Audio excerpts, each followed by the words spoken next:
Pour les enfants, cela ressemblerait à une scène de cauchemar. Être réveillé au milieu de la nuit par un groupe des hommes armés jusqu'aux dents. Voilà ce qui se passe en Cisjordanie lorsque les soldats israéliens se mettent à fouiller des maisons palestiniennes.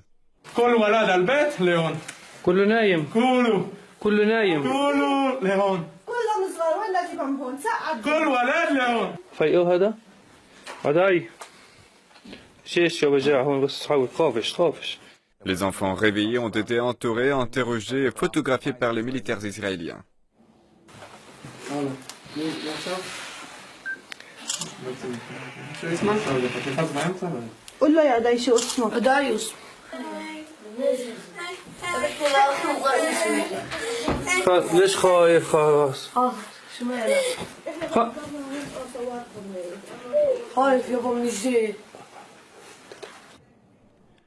Nous avons contacté l'armée israélienne à ce sujet et elle a répondu par un communiqué dans lequel elle affirme faire face chaque jour à de tels événements lorsque des pierres sont lancées sur elle et sur des citoyens israéliens. Elle dit que les perquisitions sont menées dans des maisons de ceux qui auraient régulièrement jeté ces pierres.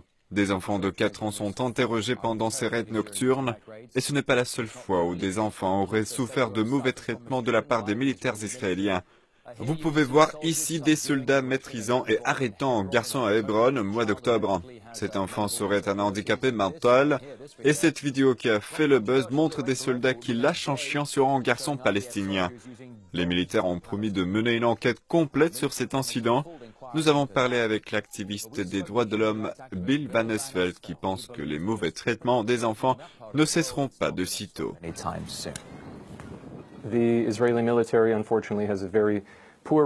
Malheureusement, les militaires israéliens n'ont pas vraiment bonne réputation. Il n'y a pas d'indication que ces arrestations nocturnes d'enfants, qui durent depuis des années et sont clairement approuvées par la hiérarchie, le problème n'est pas que les soldats le fassent seuls, mais plutôt qui a approuvé cette politique, qui l'a formulée et pourquoi elle est toujours mise en œuvre.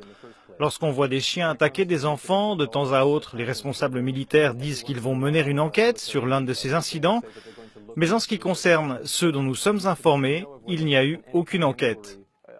Je n'ai vu aucun changement dans ces deux politiques illégales, à savoir l'utilisation des chiens d'attaque et les violations de domicile au milieu de la nuit.